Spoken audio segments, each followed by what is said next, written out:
Okay, so by now, most of you know the news about Marc Laidlaw announcing his retirement from Valve, and you've probably heard the many rumors about the Half-Life series being completely dead due to his departure. Well, I have spent most of the last couple of days doing as much research as I could to tell you how great of a writer Marc was for Valve, and how his departure is not a bad thing in terms of Valve's software output. Now, I'd like to take a minute just to discuss how much Marc Laidlaw brought to the table when it came to the Half-Life series and Valve's software output in general. Before his time at Valve, Laidlaw was a science fiction writer and was responsible for books like The Neon Lotus, The Orchid Eater, The 37th Mandala, among others. And honestly, if you are interested in science fiction at all, and I mean real in-depth science fiction or horror in the case of The 37th Mandala, I do recommend giving these books a read. Now, Marc was hired at Valve on July 14th, 1997, and was originally brought on to rework the original Half-Life story. What's funny about the hire date is that the only known leak of the original Half-Life is from only about 2 months later in September 1997, with Half-Life Alpha version 0.52. If you've played this version of the game, you know that it is very far off from what we call Half-Life today, and for good reason. This version of the game was made before the legendary reboot of development that took place in early 1998. The story in the leak is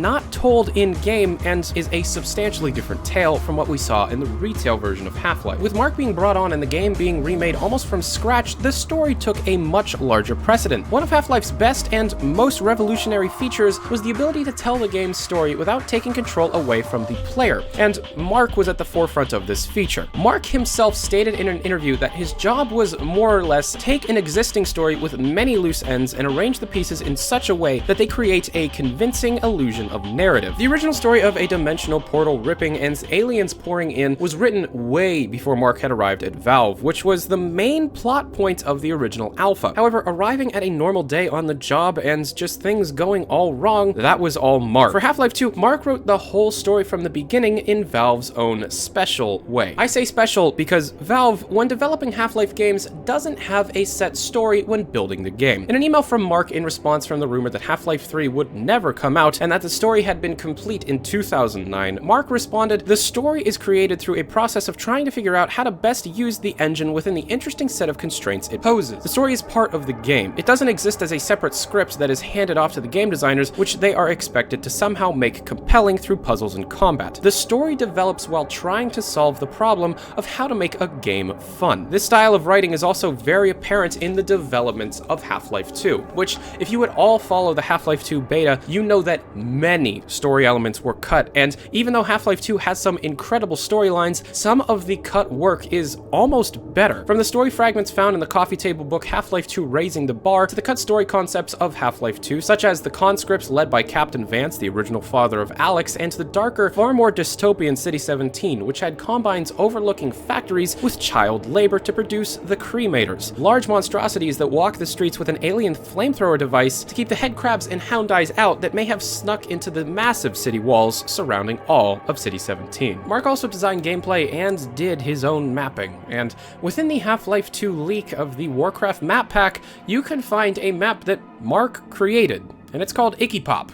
And this is that. Marc was one of the people responsible for bringing the world of Black Mesa to life with Half-Life 1 and 2. However, when Half-Life 2 was released, Valve announced a game called Half-Life 2 Aftermath, which essentially was an early version of Half-Life 2 Episode 1. 2 new writers were working on the game with Laidlaw at the time of its development. Once writers and editors for the comedic games website Old Man Murray, Eric Wampa and Chet Falasek were hired around December 2004. They together wrote the stories in normal Half-Life style for both Episode 1 and 2. And when Valve hired Nuclear Monkey Software, a DigiPen dev team responsible for Nabecular Drop, Wolpa, Falasek, and Laidlaw all worked on the story for Portal. Also, Marc had done some other Half-Life work since then, albeit unofficial. There is a Twitter account that is called @BreenGrub, and it tells a very interesting story from the Half-Life universe through tweets that happened from May 31st, 2012 until July 6th, 2014. It was later confirmed by Laidlaw to be his writings, and he states that the account is just basically him just writing a Dr. Breen fanfiction. So now that we know that Laidlaw is retiring from Valve, does this mean that Half-Life Half-Life 3 is never coming out. No. Now, don't get me wrong, Valve will forever be missing something with the lack of Marc Laidlaw. But just remember, by all accounts, even for those that think the game will never come out, the next Half-Life game has been developed as soon as Episode 2 wrapped up, and the orange box was released. Ever since then, people have been working on the game in some regards. We've had concept art leak and massive amount of references in in-game files since 2007. Marc has only now retired in 2016, and as we all know, it has been a long time since Valve has released a Half-Life game. And yes, it seems that Valve only cares about money and hardware currently, but Laidlaw has had the time to write concepts and story pieces over the last 9 years. And as we've seen, Falisak and Wonpa can definitely put the pieces back together if they need to, just like Marc did for Half-Life 1. So don't worry.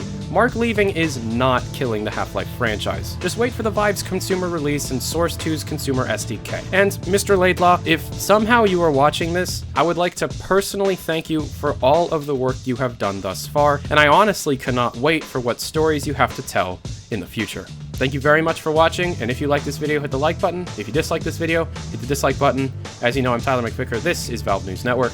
Have a good day. Adios.